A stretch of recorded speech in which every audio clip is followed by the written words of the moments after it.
nani tata. Soki yote nani tata. Soki yote nani tata. Soki yote nani mosusu tata. Oza ya solo elikia. Oza solo elikia tata. Oza solo elikia tata. Oza ya solo elikia. Oza ya solo elikia. Mosusu wazate tata. Mosusu wazate. Mosusu wazate tata. Mosusu wazate. Mosusu wazate. Ozabika moya solo. Ozabika moya solo tata. Ozabika moya. Ozabika moya. Epai na yo za elonga. Epai na yo eza décision. Oyo mokile pesa kate. Me yo zo pesa biso yango. Na kombo. Na Yesu. Oyo eza likolo ya bakombo nyonso. Tika nzambe tata. Amona yo na tongo na lelo. Na grâce pe na ngolo. Na kombo na Yesu. Seigneur, merci pour la première partie. Osangisa kibiso. Olinga ki lisusu tolobe pai na yo. Po yo za nzambe. Oyo za au-delà. Ya nyonso biso toza nango posa. Tata, merci pour la grâce kolo. Tata, merci pour na ngolo. Oyo osapproche biso. Opusi biso susu liboso na yo. Kombo na yo kumba mae sanjolama. Oyo biso to sengi. Papa tozo kwa repai na yo. Kolo yo sali. Pe kolo yo sungi. Na kombo na Yesu. Oazali kolo ya bakombo nyonso. Bisika tozali. To acclamer la gloire et la victoire de notre Seigneur Jésus-Christ. Amen. On appelle si biso shalom shalom. Ok, tika nzambe apambola biso nyonso na nzela na grâce pe na ngolo oyo aza kobomba biso. Alors, tozoleka na exhortation na biso comme d'habitude, il y a dimanche. Alors, ici kozali, je pense que avant opusana déjà obongisaki biki, obongisaki kaye, obongisaki Bible na yo de manière que ya kolandela biso na onzamba za ko inspirer biso pona koloba. Amen. Ok, tozolobela ndenge tolobela ki dimanche wana si la bonne nouvelle du royaume. Tozolobela bonne nouvelle ya royaume. Bien-aimé, eloko ya liboso, lorsque j'avais eu la pensée, il y a ko préparer message sur le royaume des cieux, j'avais vu beaucoup de choses, ça m'a été fait mal. Natalaki, comment église na biso yatan lelo, ba réalité, otoza ko vivre na kati na église, comme si, na biso basali na nzambe, na bato toza koteya, toza ko se comprendre musala tozo sala te. Na lobite, na basali nyonso, pe na lobite, na bana nzambe nyonso te. Mais, eza penza, que disait, na domaine moko majoritaire, toza ko se comprendre musala o toza ko sala te, ou c'est nous qui prêchons le mal, ou bato bavandi ne baso comprendre malamu te, ou bien comment. Ça m'a été réfléchi dans des niveaux moko un peu très compliqués. Pourquoi? Et j'ai vu que nous avons des problèmes et nous aurons des problèmes un jour, nous les hommes de Dieu. J'ai vu dans une église, na chorale, dans une église en pleine prédication, en pleine messe ya église. Mutazo yemba na chorale, azui téléphone na ye, azako se filmer. Namoni batu bazo yemba na chorale, cameraman in église azali, mais mutu azui ba téléphone na ye, azako mi kanga ba photo, azako mi filmer. Alors ça m'a été beaucoup passé, bien aimé. Je l'ai dit, quelle sorte de lâcheté o lelo biso toza ko autoriser na kati na l'église na biso. Bien aimé, tozo sala l'église eza te po tozangi misala, eza te po toyebi koluka mbongo te, eza te parce que namoni na suki na vie namoni eloko ya kosala te nakende kosala l'église te. Bien aimé, eza pe na bato mosusu akozala pe na pension na kanisi, mais pas tout le monde. Tango bazobenga biso ba berger, les bons bergers apesaka vie et pas ya bampate. Donc c'est-à-dire que nous avons une seconde responsabilité na part ya Nzambe. Ozala Nzambe ye moko la première responsabilité, et nous lokola ba berger nous sommes les deuxième responsabilité.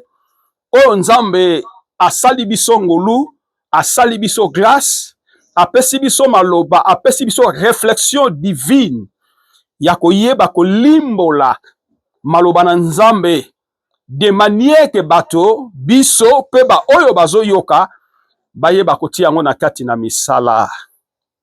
Bien aimé, ce n'est pas que lelo tokomi na kobanga bana Nzambe, tokomi na kobanga bana Nzambe parce que nous voulons c'est-à-dire influence dans l'église. Lelo n'époque na biso tozwi ngolu, lelo cameraman ezali, si on peut filmer na église eza na bato baza ba domaine o babongisa bango pona kozela biso ba image.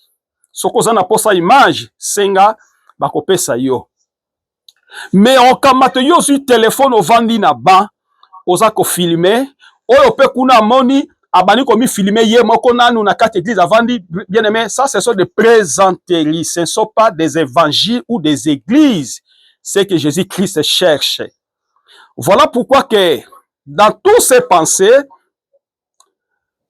j'ai voulu yakoyeba ko présenter biso la bonne nouvelle du royaume de Dieu. D'abord, la bonne nouvelle c'est quoi? La bonne nouvelle selon la Bible est un message ou est un central, il y a Christ Jésus. Écoutez-moi. La première chose, la bonne nouvelle du royaume de Dieu. La première chose est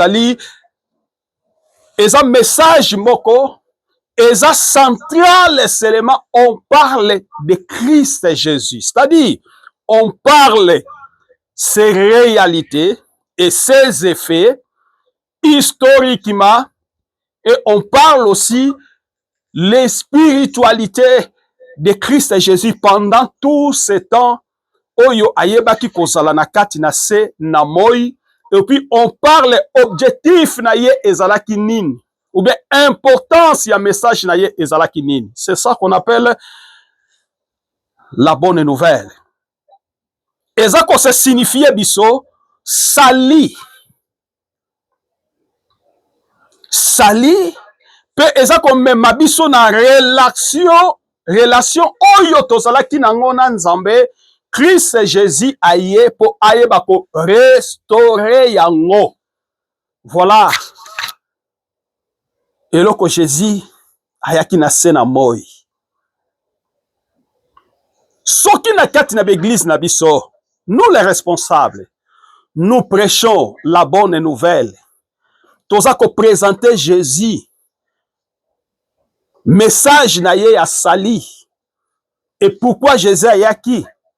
Ou avant il y a ni ne salamaki et ni ne zalaki pour te permettre Nzambe dans sa présence, dans sa préscience, aye bako salabiso ngolu tobunga te, mais tozwa vie na nzela na trajectoire ya Christ Jésus na kati na ba vie na biso ou na l'église na biso, toza ko instaurer la modèle, il y a marche, il y a chrétien, il y a solo.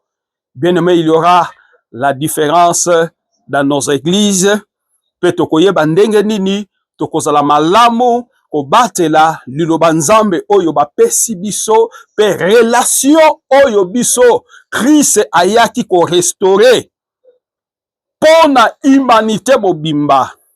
Mais grâce na nyonso wana na kufa na ye na kati ne kulusu pe lisekwa na ye nde pesi biso ngolu lelo ya kokoma bana ya Nzambe. Lelo epesi biso ngolu ya koyeba pe ya kovanda ya kotala mosika. Ngolu epesameli nga, ngolu oyo epesameli yo pe ya koyeba ko préparer notre futur na biso. O ba préparer futur na présent. Moto nyonso a préparer futur na yete. Bien-aimé asukaka na échec na vieillesse na ye. Asukaka na échec na kokola na ye. Bien-aimé, tango toza makasi ezali toyeba kosalela Nzambe na solo. Tango toza makasi, bien-aimé, toyeba ko servir Nzambe. Non pas na ke servir Nzambe na porte hôpital. Non servir Nzambe parce que na lali na mbetu na ngai 5 jours. Nazo kwa kotelema te nde na kobelela Nzambe tata ya asunganga. Non pas ça, bien-aimé. Mais nous devons servir notre Dieu aussi longtemps que nous sommes en bonne santé, en bonne uniforme, bien-aimé. Parce que nous sommes son troupeau. Il n'y a pas tirage d'ailleurs. Wapi Christ et Jésus, nazali le bon pasteur. Wapi Christ et Jésus, nazali le maître. Azo diriger, azo konzanioso, bien-aimé. Nalingina memayo na bonne nouvelle. Il y a royaume des cieux. Là, on parle seulement de Christ Jésus, celui qui règne, celui qui est au-delà de tout. Bien-aimé, non évangile, oyo ba Paul, ba Pierre, ba Jean, ba Liki, ba Tikela ki biso yango yo te bien-aimé. Tokomi ko troquer évangile. Évangile est côté na ba sentiment. Évangile est côté na ba influence. Moko, oyo esengeli te. Bien-aimé. Moto mosusu azoloba nazo ke l'église parce que kuna ba instrument ezali parce que kuna bato bayembaka. Mais ta mosusu na église wana bazuna na makokite ya ba instrument mais on prêche le vrai Christ, bien-aimé. Yako sepela akende o eza confiliancier ye. Na lobite ke ba église nyonso eza na ba instrument Christ azate te. Mais il y a des réalités que nous vivons dans ce monde. Eza ba réalité otozo ko vivre lelo. Mutu muso ake église po abina kaka. Na sima kobina on a nyonso ki en église etali ete. Voilà, bien-aimé. Et si ka wapi bato basa kobunga.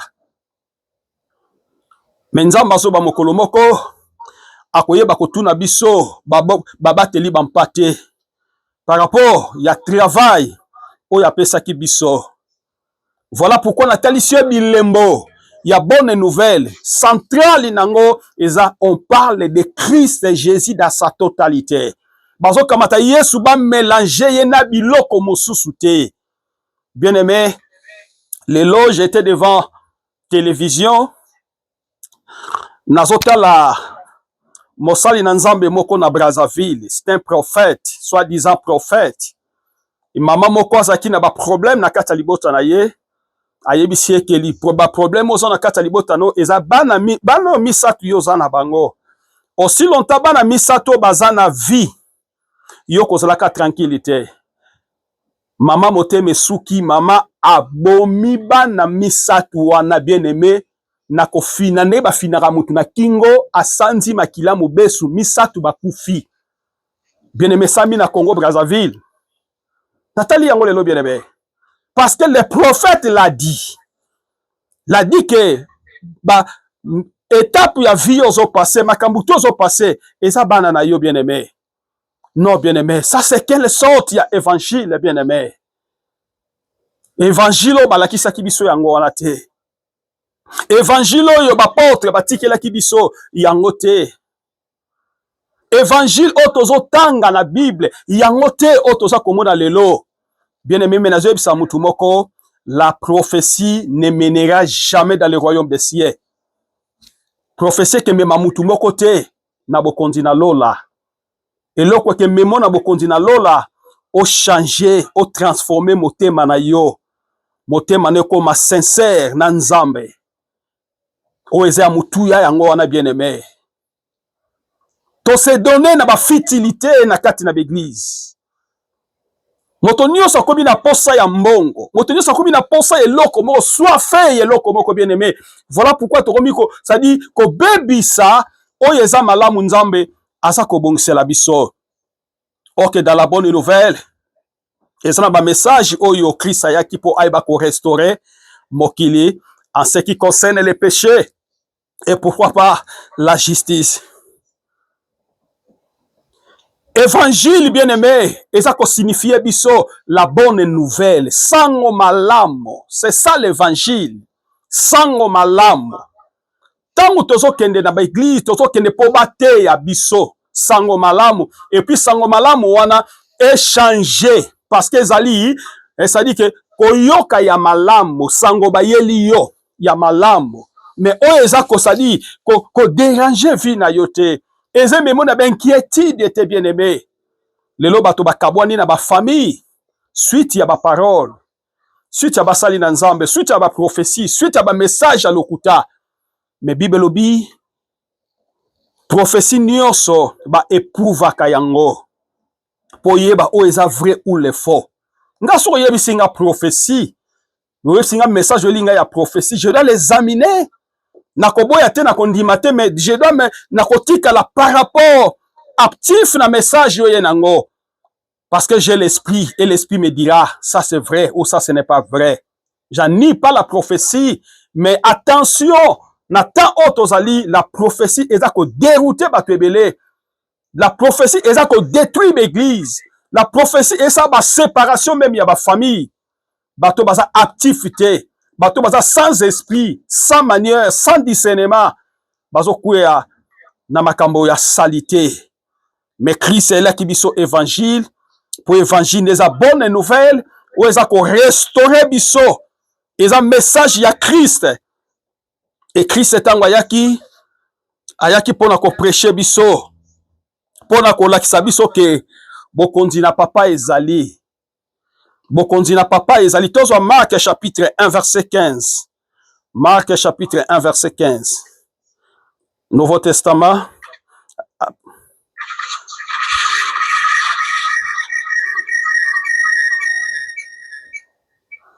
Marc chapitre 1 verset 15. Bible lobi. Nabandi na 14. Lorsque Jean a été arrêté, tant que Jean bakangaki, Jésus se rendait en Galilée. Et Yesu azalaki na Galilée. Il prêcha la bonne nouvelle. Abandaki ko prêcher sango malamu qui vient de Dieu. Oyo ebandaki ko ute pa ina nzambe. Yoka. Eloka motuya balobi tango Jean azalaki ya kokangama, Yesu azalaki esika moko na Jean te. Et Jésus se rendait en Galilée. Yesu azalaki déjà na Galilée. Et sika wapi abandaki ko prêcher sango malamu ya nzambe. Na verset 15, il disait, pe abandaki koloba, le temps est accompli, tango esi ekokisami. Le règne de Dieu est proche, bokondi na nzambe epusani. Changer to bongwana, ko changer yali ko bongwana. Ko bima na vie akala, ko kota na vie asika. Et croyez à la bonne nouvelle. Pour bondima, sango malamu. C'est ça le message, bien-aimé. Bien-aimé, voici les éléments clés. Il y a bonne nouvelle. Prêcher la vérité. Lakisa bato ba changer ba vie o basana ngo ya mabe. Pe lakisa bato bo kondina lola. Nde ekoyeba ko permettre bato bayeba ko servir nzambe. Ndenge sengeli. Bato bayeba ko se repentir. Bato bayeba ba changer ba vie ko se repentir ali ke ko bongwana. Kobima na vie ozaki yakala, kozwa vie ya sika. Bien aimé, la repentance, Christ ça ça qui ont déjà pour abisso. Tangazo kufa ne kulusu, alobaki tout est accompli. Et si vous regardez aussi que dans le livre Totangi, il y a Marc, au commande que dans le verset 15, il y disait, le temps est accompli. Tango ese ekoki. Wapesika reni ya Nzambe epusani pene pene na biso, me yoka alobi changer. Bongwana. Bongola motema, changer vie na yo. Bien aimé, nauta ki kopesa sujet moko na baki, eloko nini ekoma chéri na kati ya vie na yo. Eloko nini okwa kotika te na kati na vie na yo. Eloko wana olongola kango te. Me yo moko santaka pena ke awa pene eza faiblesse nanga. Awa pene eza place nga na kokaka te. Me ozoloba, oyebi me ozozwa courage te ya koyeba kosalela eloko wana. Nzoka nde babokolaka mwana lion na kati ya ndako te. Po mokolo moko okozanga biloko ya kolia. Et lion, tanga ko sripote, ti alembi akolia yo. Tango yo kokota na kati, ok, pesa explication, n'explication que ça te mokolo wana, lion akolia yo. C'est ça le péché. Ba bomba kate, ba kolisa kate, ba protège kangote, mais ba yebaka ko longola yango na kati na vie de façon que ozwa privilège na ba bénéfice ya Nzambe o azobongisa pona biso même na présent et même na futur. Na présent, on banda ko vivre bolamu na Nzambe. On banda ko vivre, on mene vie ya paisibilité na kati na vie na yo. On banda mene vie ya repentance na kati na vie na yo. Et tu marches dans les chemins, mais tu marches comme quelqu'un. Oyo azana nyonso na sena moyo oyo. Parce que vous avez la Christ. Parce que vous avez Christ dans votre vie. Ozo komi tungi samate. Po ibete nazana Nzambe. O aza capable. Bien aimé na moto azana Nzambe ya solo. Nzambe aza capable. Soki likambo lequel lié. Alors baka Seigneur, voici mes problèmes. C'est toi mon maître, c'est toi mon Seigneur. Donne-moi la solution. Il s'arrête sa prière, bien aimé. C'est ça la prière de la foi. A cause tango molaita cause peut-être que ça la 3 jours na jeûne. Non, parce que il se confie dans ses paroles. Aza ko se confie na maloba na ye parce qu'aza si na eloko na zoloba, mon Dieu ne dort jamais. Son rêve, c'est-à-dire rêve na ye toujours. Et ça la pene pene na ngai pona koyeba kopesa ngai solution. Bien aimé, na ngina ebisa mutu moko na tongwa lelo. Notre Dieu est vivant. Nzambo tozo servir aza vivant. Soko komi ne loko moko komi na suka, bien aimé. Tika Nzambe. Quand je sika Nzambe te, c'est-à-dire na supplier yo. Tika bolamu na Nzambe. E banda ko sala na likamu no yo présenter problème no pa Nzambe ba Seigneur agit. Seigneur sala et je crois. Parce que Bible dit tout ce que vous demandez en priant, en parlant, croyez que vous avez reçu. Et cela va s'accomplir. Pourquoi malobano lobaka et pas Nzambe zoka solution te? Parce que Nzambe azotala na kata vie na yo. Ozana makambo yo eza kotia ba barrière. Eza permettre molimo na yete azana contact na yote. Molimo na ye, c'est-à-dire que molimo na Nzambe azala, c'est-à-dire bien accueilli na kati na vie na yote. Parce que jusqu'à présent, tu n'as pas encore changé. Na lingi tozala ba Kristo baza ko changer. Tozala ba Kristo o bazo tambola na bokebi nyonso. Na ba Kristo batambola na maloba na Nzambe. Na ba Kristo déjà bazo contempler la gloire de Dieu dans sa vie. Changement total na ba vie na bango ba caméléon te. Tu as plusieurs couleurs dans votre vie. Tu as plusieurs actes dans votre vie. Non. Le changement, c'est que Christ a dit lorsqu'il était dans les Galilées, lorsqu'il prêchait la parole de Dieu, il a dit que le royaume des cieux est proche de vous. Et pour ça, vous croyez pourquoi? Parce qu'il savait, il a prêché des gens bato oyo bakoyeba kosalela maloba oyo apesi yango na banzete te mais apesi yango na bato. D'abord, bien aimé, le royaume c'est quoi? Quand on parle le royaume est un règne ya Nzambe. Tango nyonso bazoba le royaume de Dieu, c'est-à-dire eza esika wapi bokonzi na Nzambe ya souverain au Dieu au-dessous de toutes choses. Nesika gloire na Nzambe et environnaka. Gloire na Nzambe et se manifestaka. Mais nous savons que la gloire de Dieu est transmissible na milliers, na balie, na basecteur, na bisika nyonso. Ya bato bazo confesser Christ Jésus, ya bato bazo marcher na Christ Jésus.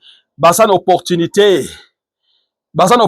à molimo na Nzambe et bakobate la bango. Mais la règne de Dieu est quelque chose de différent parce que est souverain, est au-dessous. Ya nyonso bien aimé. Oyo biso tozanango. Ou on a des places bato vivre la réalité spirituelle actuelle ya Nzambe na bomo ina bango. Bazo vivre de grandes choses na kati na ba vie na bango. Et wana motema na bango eza ko bongama pona ko yamba nkembo na Nzambe mokolo moko. C'est ça la bonne nouvelle, bien-aimé. Et dans la bonne nouvelle aussi, bien-aimé, il y a les salis. Parce qu'on ne peut jamais parler sur le royaume de Dieu sans toutefois parler sur les salis. Oh, les salis toujours est lié dans la bonne nouvelle. Les salis, eza kolakisa biso eloko liboso o babengi pardon. Tango Christ ayaki amemaki oyo ezalaki masumu na biso nyonso na ekulusu. Alobi, tout est accompli. Ezalo bomaki mutu, ezalo salaki nini? Je ne parle pas pour le moment. Ezalo bomaki mutu ke okendo boma mutu po oya pa Nzamba limbiso te, Nzamba limbisa yo te. Mais nazozela biso image ya kala actualiser yango na temps présent o biso toza ko vivre. Et cette image est connectée même na temps na biso. C'est-à-dire quoi? Mabe nyonso oyo esalamaki na kala. Christ ayaki amemaki yango et puis asengelaki biso pardon epai na Nzambe. Ayebaki ko réconcilier biso na Nzambe tata. O Nzambe tata lobaki na Genèse. Pona nini j'avais créé l'homme. Et Dieu se regretta d'avoir fait l'homme sur la terre et Dieu fut affligé dans son cœur. Nzamba yokaki mawa. Pourquoi nasalaki mutu na se na moi yoyo? Ami yokaki mawa pourquoi? Mais Christ etangba yaki. Christ asengelaki biso pardon pa ina tata. Et tata limbisaki biso. Ko banda mukoya tozwaki grâce pe ngolo ya koyeba kokoma bana ya Nzambe. C'était justement par la mort et la résurrection nepesaki biso grâce. Et grâce peut sacrifice au Christ à ça qui ne colosso pour na bomo ina biso. Bien-aimé, sorti le lot. Ozo comprendre bonne nouvelle. Ozo tambola na vie à mabe. Ozo tambola na vie à salité. Et ça problème na yo, ce n'est pas le problème d'un pasteur. Nous sommes là pour prêcher. Nous sommes là pour montrer les chemins. Parce que Christ lui-même, il est le chemin et la vérité. Bato nyonso baza ko proche pa Nzambe bakozala jamais desi ata mukolo moko. Et ndenge nini nakoki ko accepter Christ na kati na vie nanga. Et attitude nini nge tanke mo Christ na suis sali na c'était ce que Christ na kati na vie nanga. Bien-aimé sengeli na changer attitude nanga envers Dieu. Ma façon de voir mon Dieu, il faut échanger. Na mona esu lokola na bana ko mona etete na ki mopakano. Tango na yeba ki nanu sango malamo te. Mais si qu'on a dit sango malamo, ma façon de voir mon Dieu est différente par rapport aux autres. Ma façon de servir Dieu est différente par rapport aux autres. Ma façon de marcher est différente par rapport aux autres. Ma façon de faire les choses est différente par rapport aux autres, bien-aimés. Parce que j'ai eu la grâce. J'ai eu la grâce. J'ai eu la grâce d'accepter Christ Jésus dans ma vie, mes yeux seront non pas limités, mais mes yeux seront un peu comme des gens qui voient de loin, qui percevent de loin. Bazotala mosika, bola mona nzambe. Et moi na nzambe nyonso tanga bongo li motema na ye bien aimé, alata keloko babengi ya, c'est-à-dire ya l'humilité. A changeaka na vie na ye, alati façon moko boye, image moko boye, ya humblicité na kati na vie na ye. Mais tala bato to bazokende l'église comme des méchants dans l'église. Muninga nyati muninga même na porte église muninga sengi pardon, ya tomboki. Yekuta komi lokola donc comment na parlo bien aimé. Eze lakisa ke mutu wana na vie na ye azuya pona kosambela te. Et puis azo comprendre te église eza place nini. Église eza place oyo eza ko changer batu. Batu bazo zwa identité moko ya kokoma na identité ya tata. Ça dit batu oyo déjà ke bo ki bonzambe eza kati na bango bien aimé. Mais eza place à ba méchanté, place à ba tombokité, place à bato ba limbisaka batu te. Place à bato yo soka lobi oui etika lui. L'église fonctionne à kande ngwana te. Ba membre ba fonctionne à kande ngwana te bien aimé. Nous devons changer notre attitude. Nous devons accueillir un vent nouveau. Il y a humblicité. Nakati na ba vie na biso ya changement. Mutu soka lobi yo potie nga bi kendere mukilezolo ba ke ye pa tie nga pe na tie. Non, bien aimé, l'humilité procède la gloire et le changement total ndeke monisa na kati na ba vie na biso. Nde nzamba komi ko sepela komona yo, nde nzamba komi ko agréer losambo na yo, nde nzamba komi tangu yo lobi nzamba zo répondre na likambo batu bazo kwa kosala te, mais yo soko lobi pa nzambe nzamba sali batu bazo mona yo komi phénomène, okomi phénomène pona nini? Parce que tu as une image de Dieu dans votre vie, bien aimé, tu as une marque de Christ dans votre vie. Changement na kati na vie na yo. Okomi ko appliquer ba message oyo zoyoka chaque jour na kati na église. Même place yo moko vani tango zo méditer, obandi ko appliquer c'est-à-dire l'applicabilité ya message oyo zoyoka chaque jour na kati na vie na yo. Vous savez pourquoi lelo na l'église na biso miracle zemona na te? Parce que dans l'église les gens n'appliquent pas la parole de Dieu. Batu baso ko appliquer parole ya nzambe te. Les gens ne méditent pas la parole de Dieu. Donc oka passer à loba ki wana soka bimi akangi so ipaki na Bible ata même place baluka ka Bible so niko luka Bible lelo ti lobi na quartier 1. Azomo na verset biblique te. Aebite place nini like ezalaka. Même mutakenda ke église, asali 5 ans d'église. Aebite place nini Rome ezalaka. Abana ko tourner Bible ba papier zonga kendenga bazonga masina. Mais asolo bakaza mo Christ bien aimé. Quel est genre ya ba Christ ya boye. Balingi ko za la former te ko tanga Bible te ko méditer Bible te. Voilà pourquoi chaque épreuve nyoso ekoya na kati na vie na ye eza facile okweya parce que tu n'as pas de base à répondre devant cet mouvement. Bien aimé. La bonne nouvelle. La kisa bato, enseigner bato, éduquer bato, former bato. Baza ba vrai ba disciple na kati l'église. So que l'église est ba vrai ba disciple, ba chrétien ba koza la former. Il y aura des changements na kati l'église. Bien aimé. Tozo que l'église était pour na ba vanti. Tozo que ko sambela te pour na ko laksa bilamba. Tozo que sambela te parce que nataki costume ya malam. Tozo sambela te pour na sala ki bien aimé. Tout cela absolument rien. Ezakutuna ça dit que na relation moko na nzambe te elambo lati bijo lati nini yo lati eza na relation moko na nzambe te. La spiritualité, c'est quelque chose de différent par rapport au tout bien-aimé. C'est ça que je veux que vous soyez. Partout yokozala. Tango qu'église ozokoma. Tango zui repos moko. Fongola évangile. Banako tanga ba verset ba pesa kibino.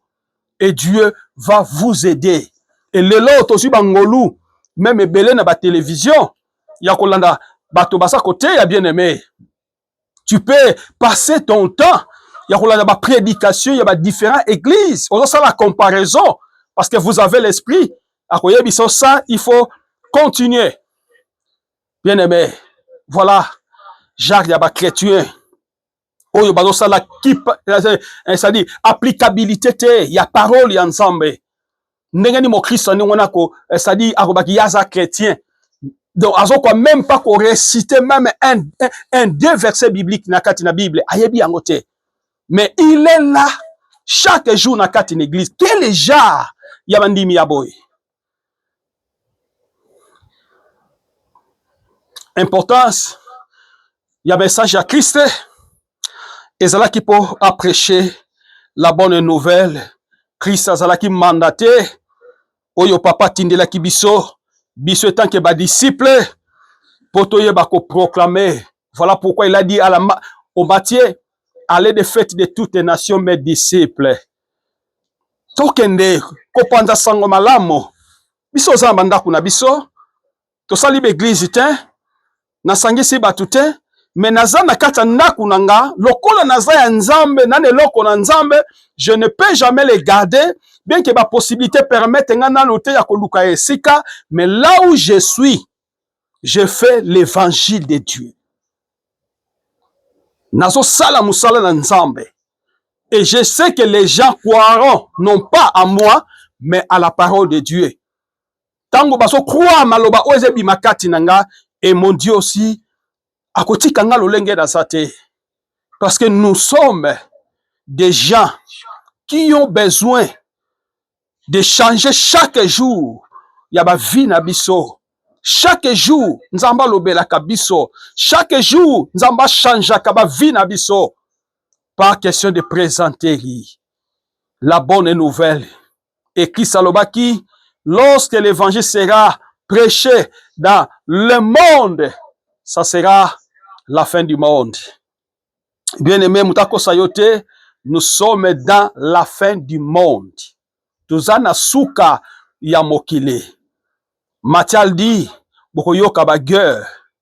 Ozoyeba, combien de guerres déjà ozoyoka na ba Ukraine, na ba Russie, na ba Congo, na ba Rwanda, partout par là, na ba Burkina Faso, partout, ba mboka, ezana kimiate. Ce sont des signes. On nous a dit déjà dans la Bible. Mais comment le savoir si toi tu ne lis pas la Bible? Si tu lis la Bible, tu médites la Bible, tu bien aimé. Mais des gens comme Daniel a dit, lorsque vous verrez l'abomination de la désolation, oye komama, et koti même na kati église, même biso toza kotanga ko prêcher, tosa l'attention.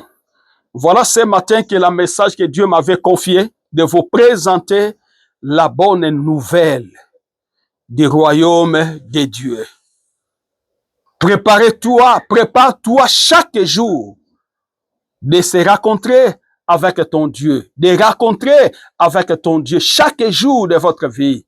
Préparaka, kobomba kamabete, kwankesa kamabete, kokolisa kamabete, me balongolaka.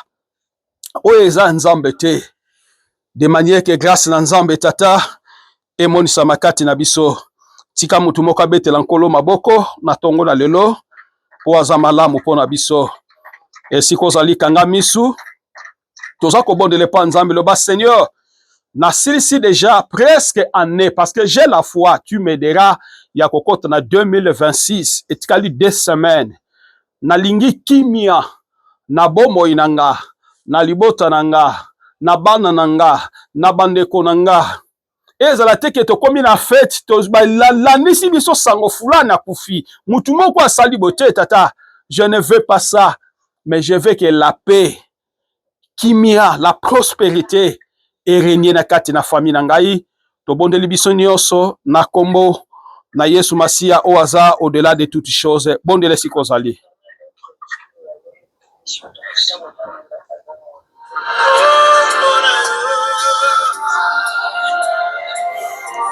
This